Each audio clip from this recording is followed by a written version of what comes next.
Get your Evanescence ready, boys. We're taking a trip back to the 2000s.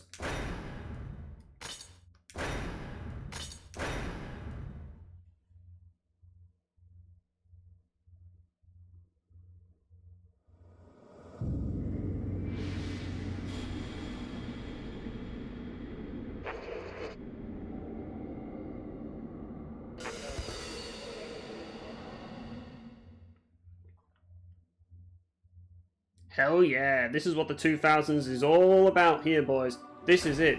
This is...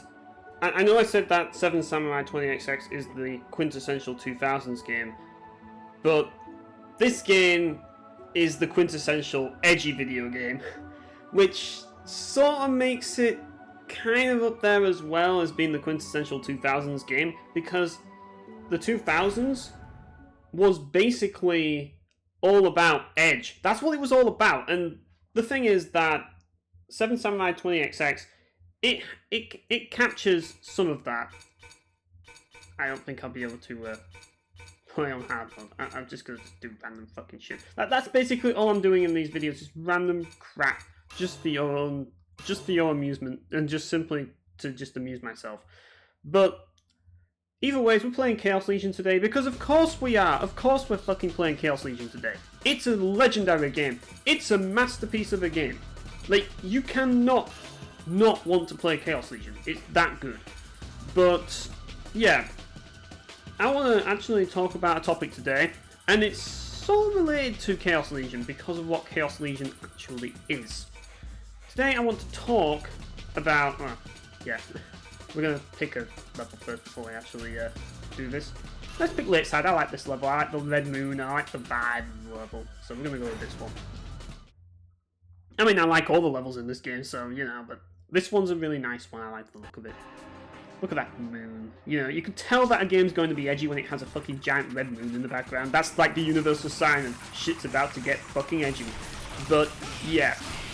Either way, today's topic is kind of interesting because I want to talk about adaptations, reboots, and remakes. Now, for those of you who aren't clued in, Chaos Legion is actually an adaptation of a novel. Yeah, I know. It's hard to believe because nobody even knows about that novel, but it is. And there are other adaptations of novels, like I think Parasite Eve is one of them, and then you also have like Witcher and all of that. So it's not something that's completely out of, like, it's not something that's completely new that's happening only in recent years. This has been happening for years. There's always been these types of games around, other media, that are just adaptations of other things. And Chaos Legion just happens to be one of them. It's an adaptation of a book. Now, this book is Japan only. I think I remember someone vaguely saying that they were planning on, like, they were planning on doing, like, a translation for it. I don't know, like, maybe they did, maybe they didn't. I don't know if it will be translated or not. I don't know.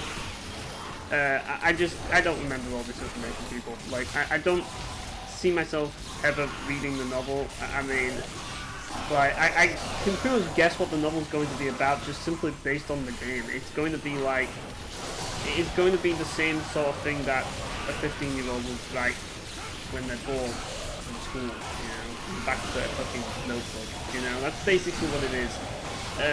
Yeah, like, I mean, I'm not saying that it's going to be terrible, but, you know, like, I'm here to play games, people. I'm not here to, like, read novels and stuff, or unless it's Warcraft, which is kind of like the exception to the rule. But the thing is that Chaos Legion as a game is a really interesting one because of what it actually does as a video game. Now, obviously, as a adaptation, this is basically, yeah, like, it's weird because most people know the game and not really like anything else, even though the game is an adaptation.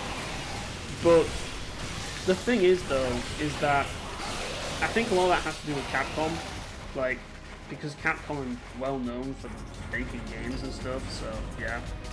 But on top of that, of course, like, you also have adaptations that aren't games. you have adaptations of games, and some of them end up being like Gungrave, where it's like, oh yeah, now it's like known for the anime. Like Sengoku Basara is another one where it's like the anime became like more popular than the game, you know.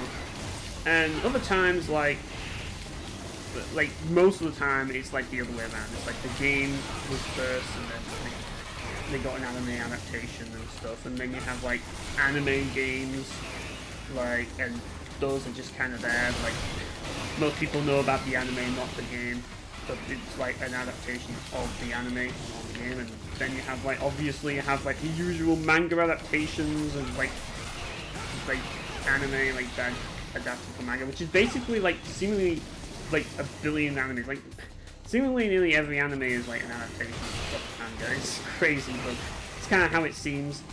But there's so many of these in recent years. It's kind of crazy how many reboots and like adaptations there are nowadays, and a lot of them are on Netflix. And it's kind of weird how like these adaptations are nowadays, because like it's kind of like we're in an era where these types of medium, like these adaptations and stuff, are really kind of like becoming more common. Like, I'm not even going to listen. I don't know if it's going to have time to see all the work for me. Whoops. Yeah, we're starting to see more of these, and they're kind of like particularly Netflix ones, and it's just like, if there's one thing that I've learned from these adaptations is that they tend to be very controversial, and Netflix adaptations especially tend to like really upset a lot of people. But not only that, like there's a lot of reboots and obviously remakes and like remasters and stuff like that. It seems to be like the common thing now, where everything has to be based off an established like medium, and I kind of get it. I mean, like if it's an established medium, then obviously it's going to obviously have like more appeal. People are going to want to like consume it. People are going to recognize it. It's why Marvel's still going strong after all these years, you know, because people recognize Marvel, and like that gets instant sales of like Marvel stuff. But then there's the people that get into Marvel through the movies and stuff, and then there's people like me who don't know fuck all about Marvel outside of a few video games that they play. And it's like, yeah, like there's so much to it.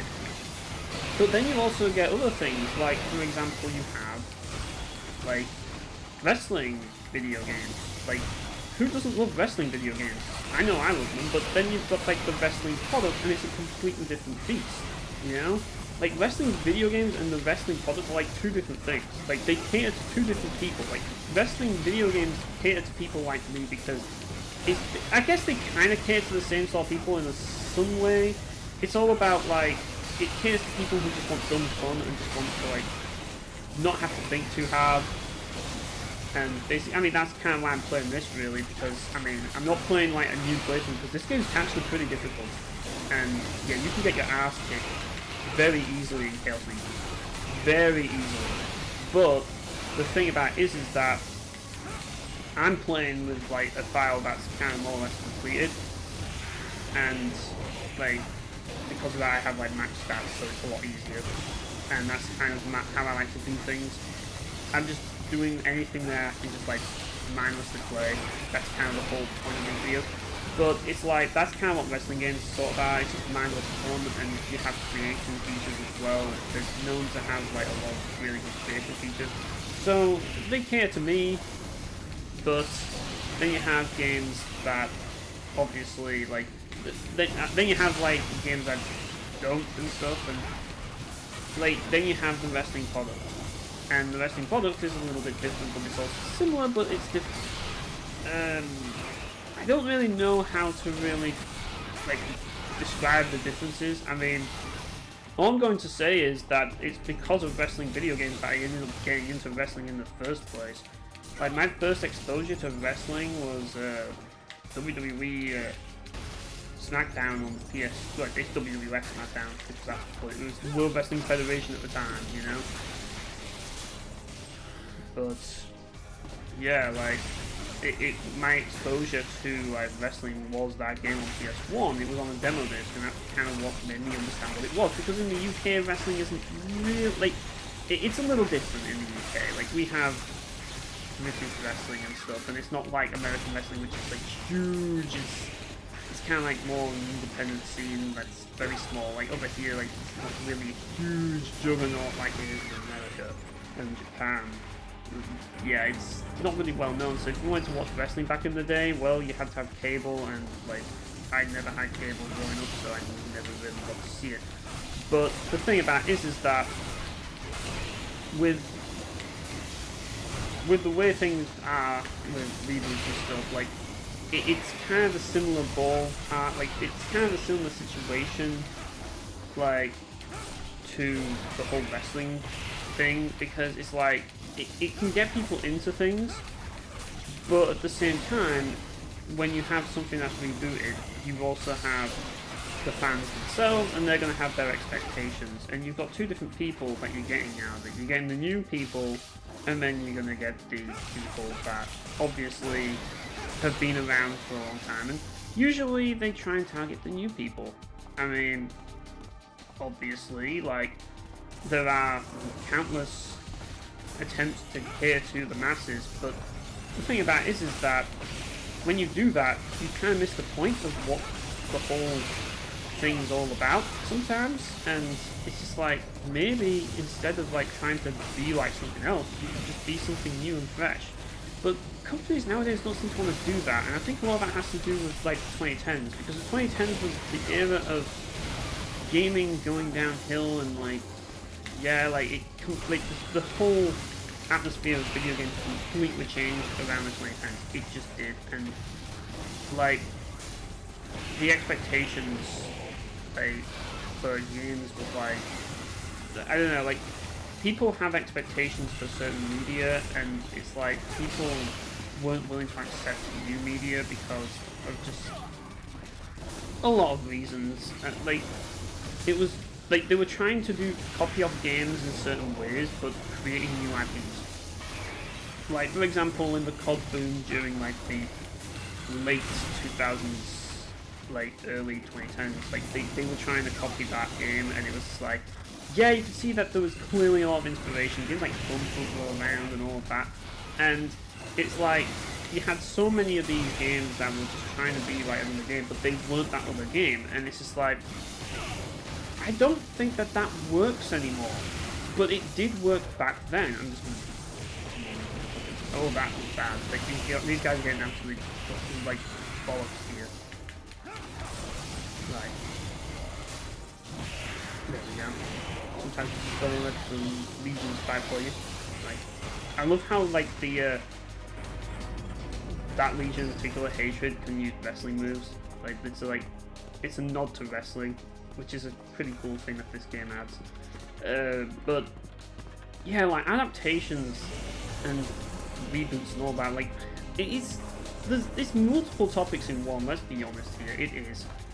Like you can't talk about adaptations and reboots the same way, because it's two different things. But I feel that it's a topic that kind of goes in the same sort of category in a way, even though they are different things, because it's very much a similar sort of thing. Like usually they go hand in hand. Like if you get something that's a reboot, chances are it's an adaptation of something.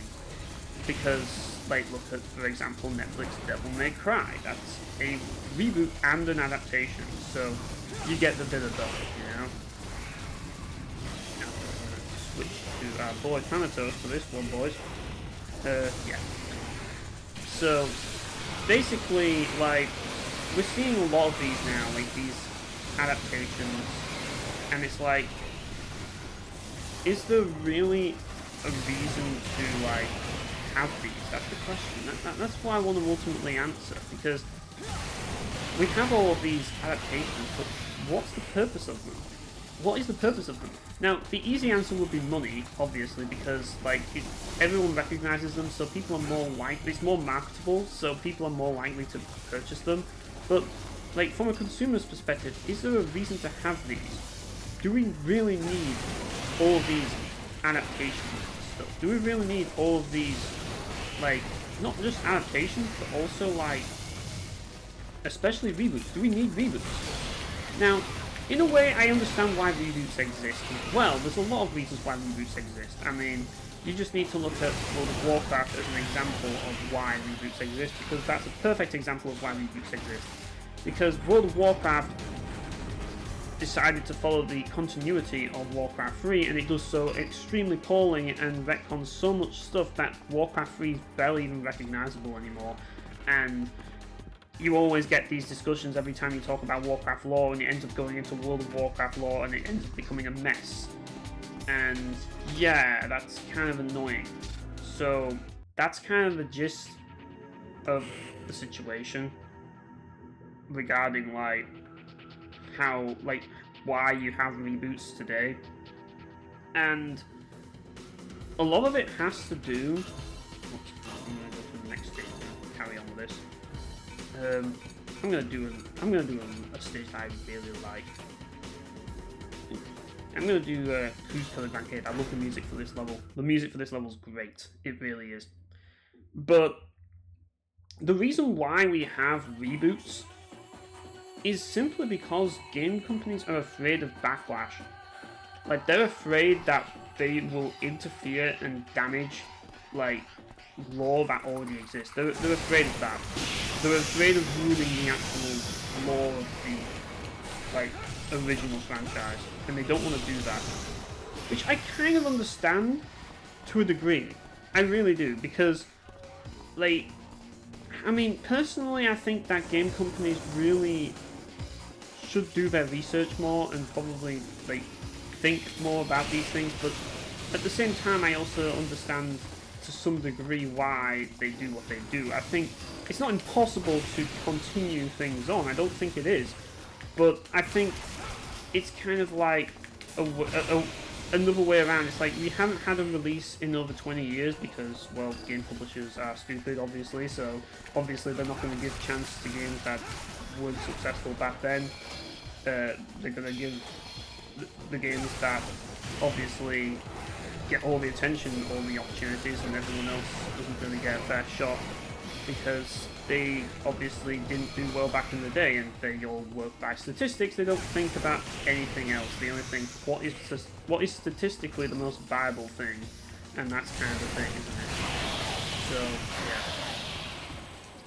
But statistically the most viable thing isn't necessarily the thing you should be doing. Like, the thing you should be doing is ultimately what the industry is lacking at the time. That's what we should be doing. Like, they should be filling in a gap, you know? And delivering what isn't being delivered. And that's kind of where the industry, outside of maybe indies, are failing, and that's the biggest problem. But we're in an industry where corporations are cowards and they don't want to take risks. When business is all about taking risks, that's the whole point. If you're not taking a risk, you shouldn't be in business. Like, that's the whole point. You take the risk, but they don't want to do that. And a lot of it has to do with shareholders who aren't businessmen making all the decisions for these companies, and that's the problem. You know, you get businessmen and they make these risks because they believe in them, they believe that they'll pay off. But shareholders, they don't take risks, they only go with sure thing, and they expect sure thing, and when you have situations like that, it leads to problems. And, yeah. Yeah, that's a counter, by the way. You can't actually use that much, apparently. But, yeah. I didn't get hit by the spider there, I counted him, but unfortunately those little spiders hit me when I did that. But, yeah, that's the thing. So, in a way, it's kind of like a way of, like, not upsetting the fans.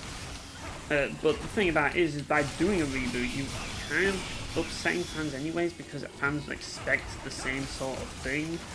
And it's like, yeah, you can't really win, can you? I mean, it makes sense, but it seems like... I don't know about you guys, but there are situations where a reboot is justified. For example, I mean, the Warcraft movie. I'd say that was definitely a very well justified reboot because, like, Warcraft is just fucking, like, Warcraft lore is such a mess. They just need to ditch it. They just need to ditch it at this point and start again. And that's what they did with the movie, and I love the movie.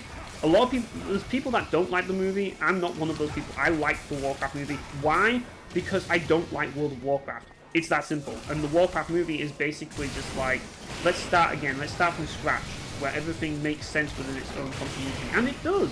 It might not make sense within, like, WoW lore and be, like, 100% faithful to WoW, but it makes sense within its own universe, at the very least, and that's all that matters. And it's, yeah, it's more straightforward and simple for, like, anyone to understand. It's not as complex and deep as Warcraft lore, but at the end of the day, that's not what it's supposed to be. It's supposed to be something for everyone that anyone can enjoy. And it's a movie that, even if you're not a Warcraft fan, you can still have fun watching it. And I recognise that. They're trying to make it accessible for normies, which is fine, as long as it makes sense, but and also as long as it's warranted. Because normies don't necessarily have to be involved in the game. It just has to, like if a game has, like, if the game's original, like, source material is better than what it's adapting, like, then maybe consider just continuing on. But if it's worse, or there's problems, or it's beyond salvation, then absolutely just reboot it. Just start again. The problem is, that's not the reason why companies reboot. The reason why companies reboot is because they can't be bothered to research these old games. Which is sad, because as someone who plays all of these old games, and I'm sure many of you guys watching me play all of these old games, it makes you wonder why game developers can't do the same thing. You know, why can't they study these games? And I understand that they're probably fans as well, because it's not their work, they didn't make it, because obviously the game developers that made a lot of this stuff is kind of not really with the industry anymore.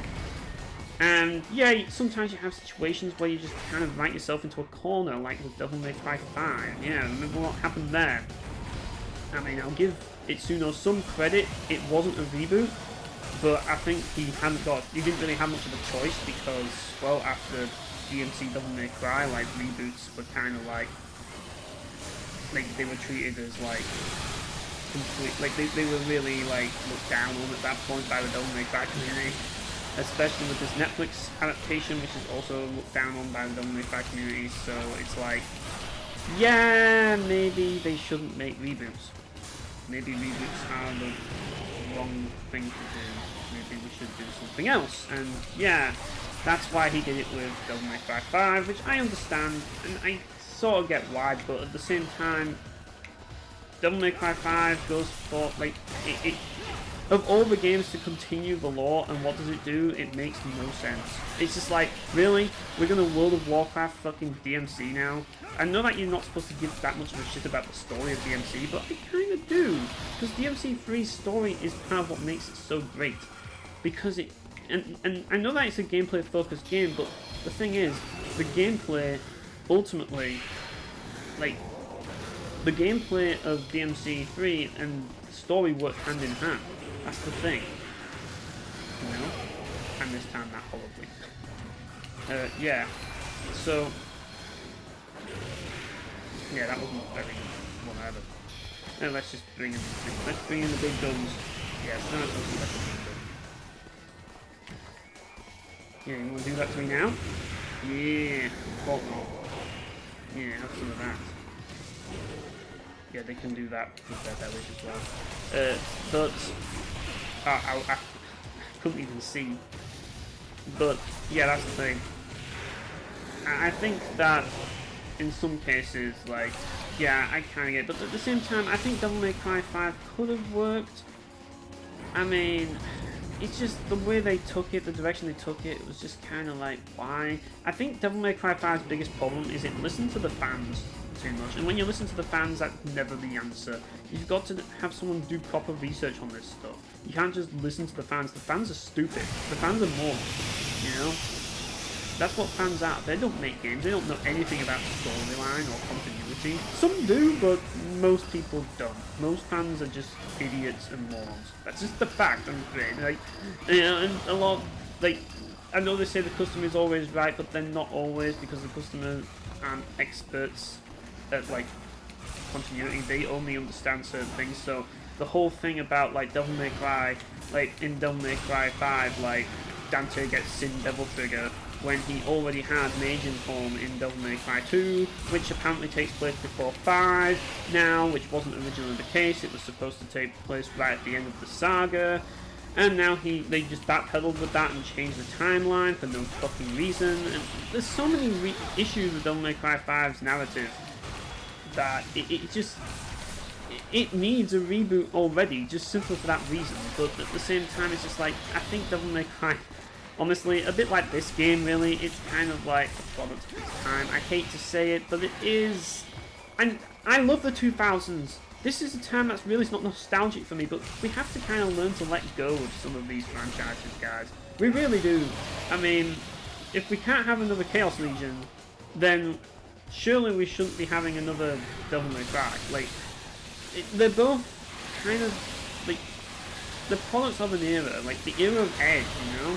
They're supposed to be about edginess and that one, which nowadays Edge isn't trending. I'm sorry to say, but it isn't. It's not like it was back in the day when, you know. And then look at the Attitude Era in wrestling again, just as a comparison, where you had Stone Cold Steve Austin like deciding to like fight his own boss and like pour cement in his boss's car out of time. You know, stuff like that. You never see stuff like that in wrestling now. You know, because it's all about edge and like all of that stuff. Like, you don't see all of that anymore. Like, nowadays it's more about, like, if you watch wrestling nowadays, it's more about like relatability and like they try to be. I'll give them one thing about modern wrestling. They do try to be more like nuanced with the narrative, even though that's not really what we all signed up for with wrestling in the first place. But they do a good job at that nowadays. There's one thing I'll praise about modern wrestling, but that's kind of not really why a lot of us got into it. A lot of us got into it because it's dumb fun, you know, and a lot of us got into these video games because they're dumb fun. And now modern video games tend to be pretentious and preachy, you know, and a lot of Netflix series tends to be that as well, which goes into the whole Netflix adaptation reboot sort of discussion. Now, obviously, Chaos Legion, the game I'm playing right now, is an adaptation of a novel, and because of that, it's not really focused on story, it's focusing on ass-kicking, and that's how I like it. But if it was an adaptation of a video game to a novel, or like to an anime, like then yeah, things might be a little different. Because novels, like, some things work with like storytelling medium, some things don't, you know?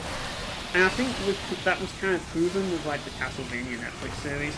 I think the biggest problem with it, and I know that there's people that are going to disagree, and yeah, the first 2 seasons were fine, don't get me wrong, but even then, I will definitely say that you can clearly see how it being like a Netflix series and not a video game, it's not really what we all expected, because people don't like Castlevania for its narrative and its world and its story. People like Castlevania for its gameplay, because it's fun to play, and you've got to look at it from that perspective as well. And I genuinely think a lot of the problems with Castlevania's Netflix series, besides the obvious that everyone talked about, and I think the biggest problem is just the fact that Castlevania was never really meant to be a narrative-driven experience to begin with. So to expect it to be that, and the same goes for Devil May Cry, even though it does have a great narrative, but the point is, the reason why the narrative is great isn't because of the narrative itself, because the narrative itself is tropey and just the same old shit that you've seen many times before, just presented in an amazing way. Like, it's not really the story itself, it's how the story is told that makes Devil May Cry 3 so great. Because it's all style, it's like, Devil May Cry is all style over substance, that's what it is. It's all like, it's not about like what is being said or the story, it's how it's being told. And that's what ultimately makes it work.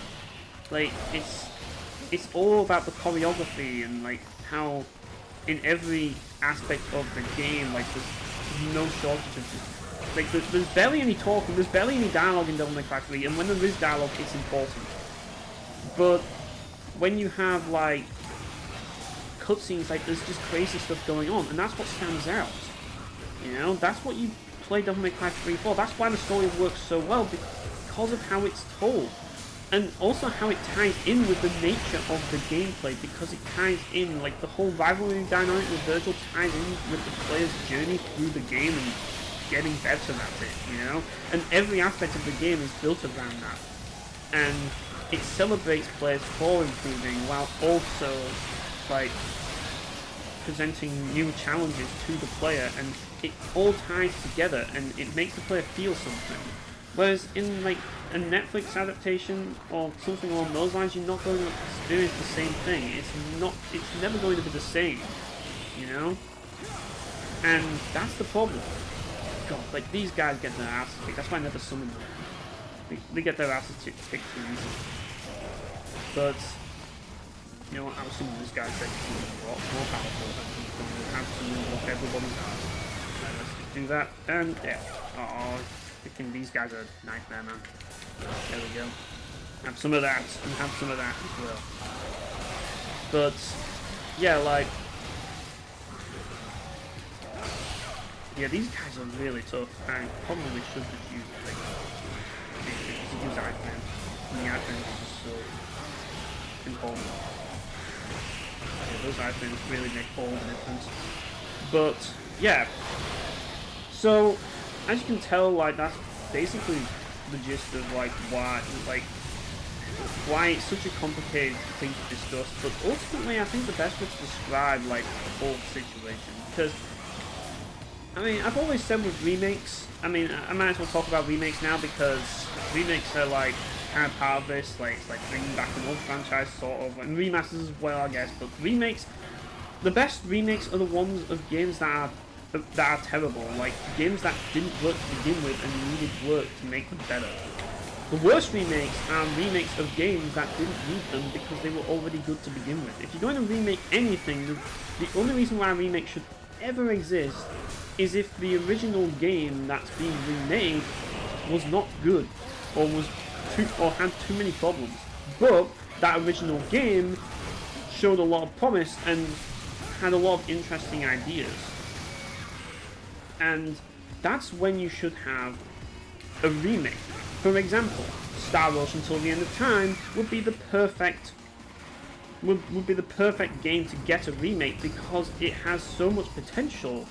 It's just that the gameplay systems don't work and need work. But if they remade it, it would be great because the rest of the game, the story and like everything else, is good in my opinion. So I'd love to see a remake of that. Like, a good example of a remake would be Odin Sphere Lathasia, because that game had problems. It had a lot of problems combat-wise, but it also had a lot of problems, like, just in general because of, like, how imbalanced the alchemy system was, because you only had napalms and, like, stuff like that, and, like, they completely changed the alchemy and everything else in Lathasia as well. Like, it just feels like, I mean, I think you didn't just have napalm, you have this other thing, I think you have this poison thing as well, but like, you know, like, you didn't have, like, it was just not really balanced at all, this is what I'm saying, whereas it is in, like, Lathasia. But yeah, you had problems in the game, and Lathasia fixed those problems, and because it fixed those problems, it made the experience better as a result. Because ultimately, that's what it needs. It needed an improvement. As I badly wanted to see Odin Sphere be turned into a good game, and it finally was, and it ended up becoming one of my favourite games of all time. Just simply because it got a remake. Now, if it wasn't for that remake, Odin Sphere would have been the ultimate, and I mean ultimate, wasted potential. Like, it really would have been, because that's what the original Odin Sphere was. But then when Lathasia released, and they fulfilled that potential, it was amazing. And, like, it became one of my favourite games of all time, which should tell you a lot. But when you get a remake of a game like, I don't know, Final Fantasy VII, which, honestly, the people that asked for that remake are all, like, why? Like, why do you want a remake of Final Fantasy VII? Please explain that to me. Oh, I know why, because you just want to play Final Fantasy VII. Well, go play it then, it already exists. You know, people who cry out for remakes really don't know what they want. Like, nobody wants a remake unless a game absolutely needs it. I'm sick and tired of people saying, oh, I want a remake of this, I want a remake of that. No, you don't. You know, I hate to quote Blizzard here, but they were right in, like, even though they weren't right about like the specific game that they were talking about. The line when they said, like, you think you do but you don't, when it came to like WoW Classic, definitely applies here when it comes to remakes. Like remakes, like nobody wants remakes really.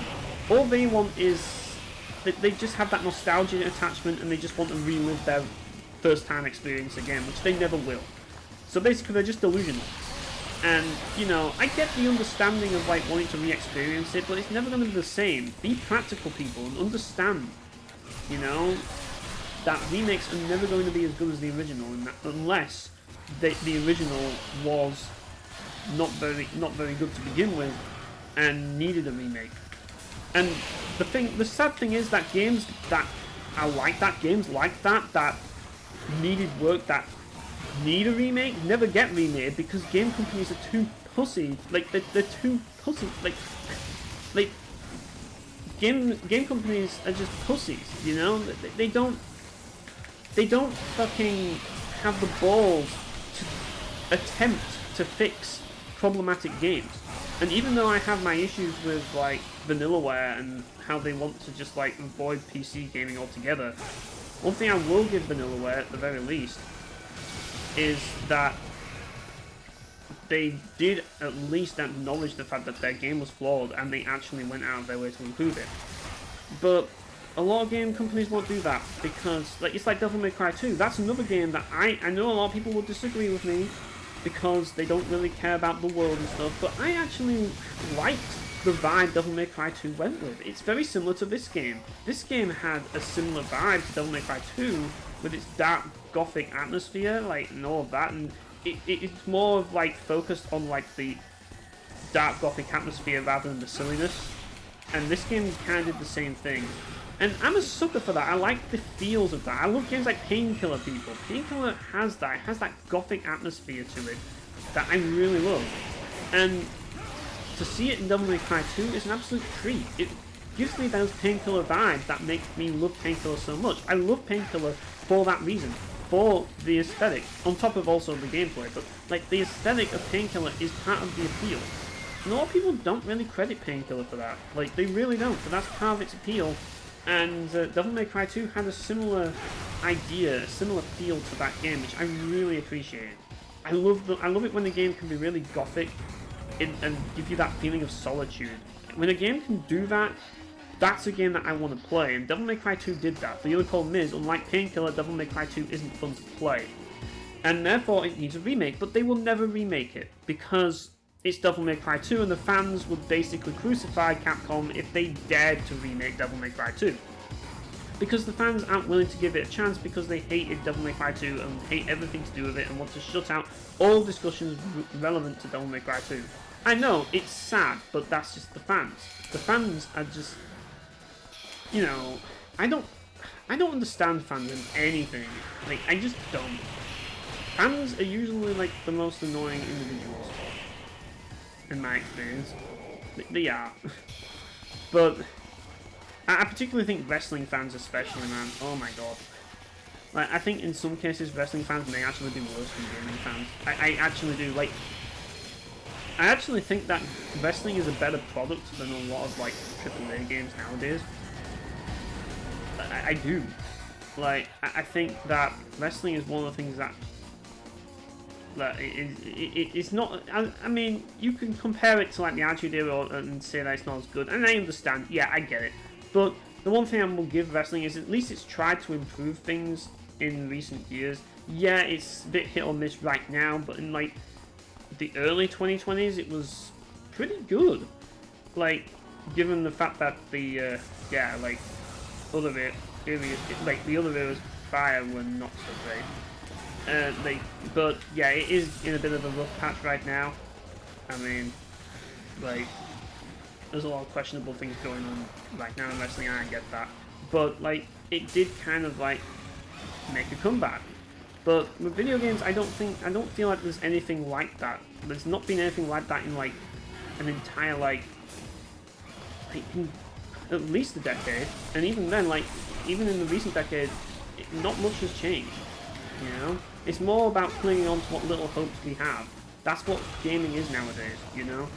It's not really about, like, oh shit, this is actually really good, gaming's back, you know? It's not like that. It's more like clinging on to what little hope we have and, like, clinging on to our memories. That's what gaming's all about.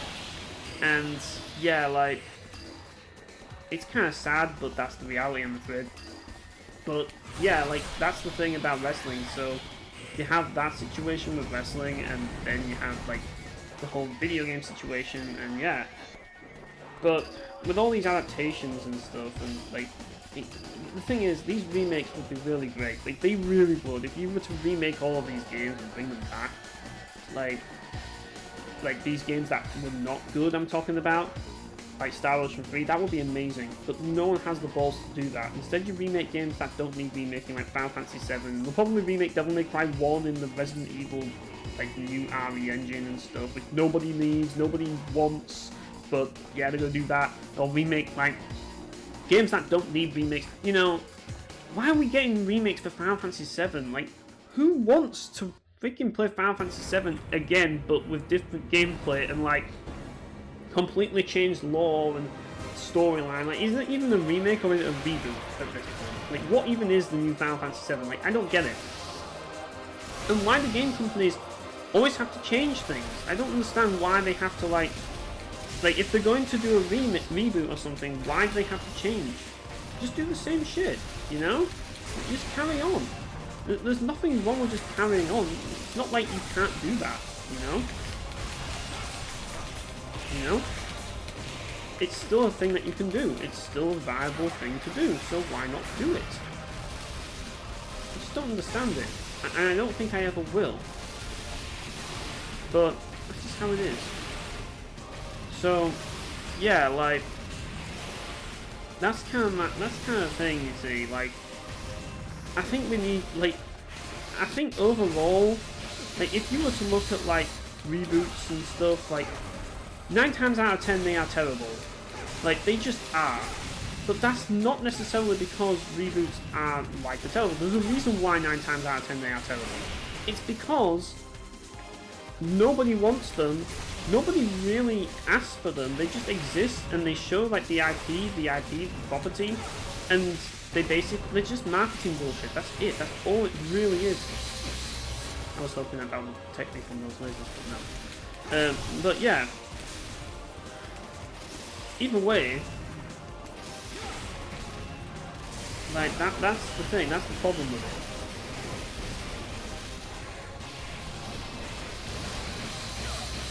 You know, that's ultimately the thing. Like, reboots don't serve a purpose, and if they don't serve a purpose, and they just alienate the fans of the original, then what's the point? You might as well not even bother having them to begin with. You might as well just, like, either continue the continuity, like, keep things going, or just, you know, not even bother having them to begin with. Just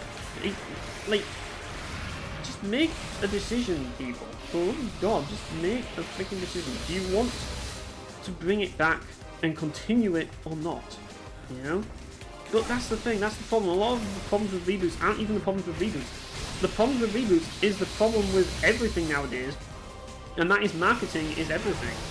Because people don't fucking care. Like, all they care about is marketing. That's all that matters anymore. Like, anything else doesn't matter. Like, the only thing that people care about at the end of the day nowadays is how marketable it is. That's all companies give a shit about. And unfortunately, in situations like that, like, it just means that when a company thinks that way, it means that we get situations like this, where you get reboots. And that's the problem with gaming right now. It's the biggest problem with gaming right now, because we're getting reboots of franchises that we never asked for. But we still, like, we see it and then we get excited, and then eventually it's like, oh, you know, it's like a carrot on the stick. It's like a bait and switch, almost. Like, it's like they lure us in, they make us excited, they get us really excited for something, and it's like, oh, it's a reboot. Oh, it's a gacha game. Oh, there's always some strings attached to it, to everything nowadays. They can't just give us what we want. Instead, they just give us something else that, like, they think we'll just settle for because we're dumb people and we're stupid fans. And that's kind of how it is. And they'll do it just simply, and really, they're just basically recycling ideas from popular games, but hiding them away inside IPs that have been lost to time to try and get, like, support for, like, these like, to try and grab the fans of those games, to kind of, like, get support, like, there's a major comeback. It's all marketing bullshit, you know? I mean, Saber, for example, bringing back Painkiller and making it Doom. It's like, you know, if I want to play Painkiller, you know, I want to play Painkiller. I don't want to play Doom. The Painkiller fans don't want Doom, they want Painkiller. Why make it like fucking Doom? But that's the thing, it's a reboot. It has nothing to do with the continuity of Painkiller. I mean, I get why Painkiller's continuity is a little bit crazy, especially given the fact that it's made by numerous people, and the original developers, People Can Fly, didn't really make the whole story. The story was made by numerous developers. I mean, People Can Fly started it. I mean, originally they didn't even want to have a story, but they were forced to by the publisher, and they made one.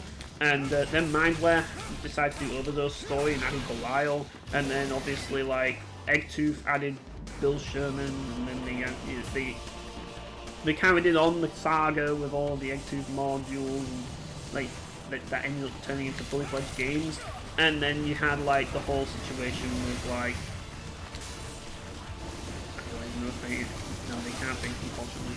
Then you have the whole situation with, like, Hell and Damnation, where it's like, okay, so now you have, like, I don't want to go into all the specifics because of spoilers. I know it's spoilers for the freaking first-person shooter storyline that nobody really gave a fuck about other than me and maybe a few other people that worship Painkiller. But it's like, you know, obviously they're not going to bring Daniel Garner back, they're not going to bring back all these great people, all these legendary, amazing people that, you know, that were in, like, the original game, and they're just going to basically create these new characters, this new world, nothing to do with the Painkiller universe, nothing to do with the Painkiller narrative, nothing to do with Painkiller's gameplay, because aside from the fact that it's a Doom shooter, you know, and it's not even a traditional Doom shooter, it's just like, yeah, it's just like another game that is a Doom clone. That's it. It has the weapons from Painkiller. Like, the thing about that's the thing about these reboots. They usually have something, like something similar, like little things. For example, Valkyrie Elysium has like Nebel and Balesti as like a little fun homage. But other than those little tiny things that they're just like fans recognize, literally everything else is different and unrecognizable, you know? And yeah, that's the problem. It's just like, it's just kind of a shame, really, you know? It's like, you want, like, why even do that to fans? Like, do you not even give a shit? But the thing is, why not just give them what they want? I mean, they're going to be upset either way if you just do a reboot. So why not just... I mean, I'll give Devil May Cry 5 some credit. At least it tried to give the fans what they wanted. You know, to some degree. I'll give them that.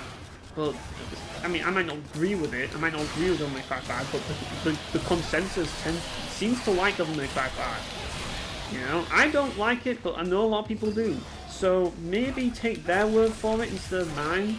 I know that you guys like to take, like, I know that you guys, you know, don't tend to all agree with my opinions. Some of you do. I get it, but you know, I know that you guys ultimately have your own opinions, and that's fine. You like Devil May Cry 5 story, that's fine. You like Devil May Cry 5, that's fine. I just don't. I just have issues with it. But the fact of the matter is, like, the consensus loves Devil May Cry 5. I understand that and I accept it. You know, I have issues with it, but I get that other people like it, and I can understand why, but at the same time, like, I want to like Devil May Cry 5, I really do. It's one of those situations where I can accept a lot of things, but Devil May Cry 5, I think there's too many problems that are just, like, I feel that it's, you know, shot himself in the foot by just, like, trying too many gimmicky ideas, and, like, there's so many things about Devil May Cry 5 that just are so frustrating, like, really frustrating design choices. It's one of those situations where I can't really pinpoint the specific reason why I don't like Devil May Cry 5. There's a lot of little reasons. It's the little things, and those little things that end up being bothersome. And yeah, like, it's one of those situations where the only reason why I don't like Devil May Cry 5 is simply because, like, I have had, like, the experience I had and, like, stuff was annoying because of how the game was ultimately designed, and just, let's put it this way, it's a very personal reason why. But the thing is, people, like, yes, it was a risk. Did it pay off for me? No. But did it pay off for other people? Yes, it did. So why not give it another go? Give it a chance. You know? It might work. You know, you never know. It might actually work. Like, why can't you give Valkyrie Profile 3 another go? I mean, the thing is, Valkyrie Anatomia already kind of, like, messed things up anyway. You know? That's the stupid thing. Like Valkyrie Anatomia is already just used the original source material somewhat. I mean, technically, apparently, it's not canon. Good. But, like, it's just like, at this point, you might as well, you know? And that's the thing, like, doing a reboot of fucking Valkyrie Profile is just cowardly and stupid. And honestly, Tri should have made it anyways. You know, if Tri aren't making Valkyrie Profile, then it's not Valkyrie Profile, you know? God, I'm having enough time here, aren't I? Time to bring in the big guns. Yeah, time for some Thanatos action, boys. Knock these motherfuckers out as well. They're kind of being annoying. Yeah, I just love Thanatos. Like, Thanatos is so stupidly OP. But that's part of the appeal of this game, really. Let's be honest. You know, part of the appeal of Chaos Legion is just being ridiculously OP. While this is a very difficult game, when you actually get all the stats and stuff, you become a powerhouse and you just become godly. Even though, like, the staggering, like, the constant knockdowns can be a little bit annoying. Like, it isn't really that big of an issue. Like it once you get like this much health, but yeah. So yeah, ultimately, I just think that we're in that era, aren't we, people? We're in that era of reboots, and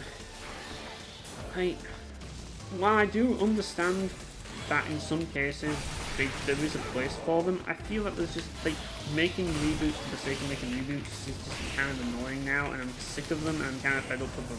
That's not to say that I don't want reboots to happen, and I don't want them to, you know, because it's a nuanced situation. It's like, I do want reboots of things that need them, like Warcraft, you know? I want a reboot of Warcraft because it needs one, you know? And remakes, same thing. I want remakes of games that are flawed, that have, like, that have good ideas that need fleshing out, you know? I want remakes of that. Not remakes of games that are timeless classics that everybody loves, because that's just going to lead to disappointment. And then you've got, like, adaptations. Well, is your game a storytelling... Would your game make for a good storytelling medium, you know? I mean, I'll tell you what would be a great adaptation. I would say that an anime adaptation for Warcraft would... That's why I like the movie, because the movie is literally what I want out of Warcraft. I want a Warcraft adaptation, because the best thing about Warcraft is the story, at least the original Warcraft trilogy. And the thing is, even if you not retcon, but even if you, like, reboot Warcraft, the original source material has so much going on in it. As long as you have all of, like, the playing field that Warcraft has, you've got a lot to do with it. There's a lot you can do with that, and the Warcraft movie does just that, and that's why it's a good reboot, you know. But and a good adaptation. But ultimately, you've got to ask the question: is it worth doing an adaptation? Like, I'm amazed that Sengoku Basara actually did it, but I think a lot of the reason why Sengoku Basara's adaptation worked was because of the goofy characters that Sengoku Basara is known for. Whereas Samurai Warriors, when it tried its adaptation, it wasn't as well received, and I think a lot of that was simply because it lacks the personality that Basara has, its characters and stuff. Like, Basara is literally a caricature of anime anyway, so having an anime of Basara is kind of, like, fitting, as it... Yeah, it might just seem like just another, like, anime cliche, but at the same time, it's like, it's Basara, so it gets away with it. Like, these guys that hit me in mid-air are kind of annoying, kind of like, yeah, beat the crap out. Oh my god, stop hitting me in the air. Yeah, even when you have maxed out stats, man, it's still a bit of a pain. Not gonna lie. Yeah, I'm still getting beaten. It's starting to get a bit tricky. Because you've got these freaking zombies with the freaking helmet. Let's just go these masses, kill everybody. I just love how the move that I'm using right now is the ignorant masses, which is literally what I would use to describe most video game fans nowadays. You know? Because it's the ignorant masses that are the reason why we have these fucking remakes and reboots and stuff. Because they keep fucking buying into it and making the mistake of constantly, like, falling for it every single time. So it's kind of funny in a way. But yeah, like, that's the reason why it's the way it is, people, you know? It is because of the ignorant masses. One way or another, that's the reason why we're in this situation. So maybe if people weren't ignorant and realized that you know, remakes of good games only lead to disappointment, then maybe, like, people won't buy into them as much, and then maybe we won't see them as much, unless they absolutely were necessary to have, you know? But I know the industry enough to know that they're not going to take the risk of, like, doing anything interesting, because of course not. Like, this is the gaming industry, people. They're always going to take the easy way out. They always are. Because that's always been the case. That's always been what they do. They always take the easy way out because it's, like, shareholders, people. That's why. Shareholders always look to take the easy path. They do. Yeah. That's some of that. I mean, technically you can keep buying these guys forever, so I'm not going to waste the time and just go to the boss and absolutely fuck him. I actually kind of like this boss just simply because if you have hatred, this boss is hilarious. And you'll see what I mean when you actually get to it. As long as I survive, that is. Yeah, this guy. Man, this is near the end of the game, is this. But the one you fight at the start of the game is also kind of like this as well. Right. Oh, those mines, you can't fucking... Really? I'm gonna have to use an item. Fucking mines has just randomly just appeared. Like, really? Are you gonna do this to me, game? Can't believe I have to use life recovery. But yeah, I tried to block, but the mines showed up, and yeah. Summoned the freaking goddamn mines. You bell end. And after that, I'm actually going to screw you now. Yeah, have some of this. Oh, thank you. Oh, I mistimed that. I was in the wrong position. Oh, really? Come on. You're supposed to counter this dude. Come on. Oh, you did the wrong thing. No, don't bring the mines. I don't want to deal with the mines. God damn it. Freaking mines are a pain in the ass. No, you definitely didn't. Oh. I don't know if the counter actually hit there, but either way, I'm fucking with I'm just going to attack him with Pathos and be annoying. There we go, get rid of his fucking shield. That might make a difference. Oh, I shouldn't have walked into that. The iframes did not really protect me from that.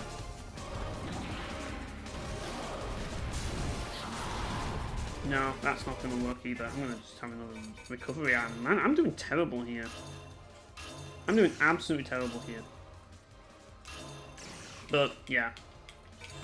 Either way. Come on. Why do I keep fucking this up? Right, let's just start attacking him. Oh, it's these mines that make this a bit annoying. I know the first fight you can easily do it, but in this fight it's a lot harder to do. Because of the mines and everything else. It's almost as if they knew what they could do. But I can still kill him anyway, so I'm just going to do it the normal way. Since I clearly can't do it the fun way, I'll do it the normal boring way. That's what I wanted to do it on, and he does that. Right. Yeah. Yeah. I was in the middle of something there. Oh, and he gets his fucking shield back. Great. Oh, I'm too far away now. Yeah. He did his jump move. Oh, come on. How was I supposed to know that you were going to go over there? hang on a minute. We'll go grab the XP gem. This guy wants to be a pain in the ass, doesn't he? You know, I was trying to avoid that, but it seems that this game is bent on just making things as hard as possible, so yeah, I can't actually do the fun thing that I wanted to do. Yep, you're gonna do that instead, yeah, I see. Summon your minions, do all your dirty work for you, yeah. Whatever, you don't want to freaking... there were opportunities, but he was using other moves that I just couldn't counter, unfortunately. But, yeah. That's Chaos Legion, boys. We got double A rank, and we got the XP Gen S. So, yeah, basically the gist of it is, it's not an easy answer, really. It's not an easy thing to talk about when it comes to reboots, but I really think that we need to stop seeing reboots and remakes and remasters and... I mean, well, I guess remasters, but we need to stop. We see less of them, you know. We need to stop seeing them for the sake of it and see more of them for good reasons. I mean, it's like the Onimusha 2 remaster. Great idea, you know. I'm all up for it, but why does it have Denuvo? What are they going to accomplish with Denuvo? Who's going to fucking pirate Onimusha 2 on PC? No one is, because if people wanted to pirate Onimusha 2 on PC, they just, you know, they're just find another way.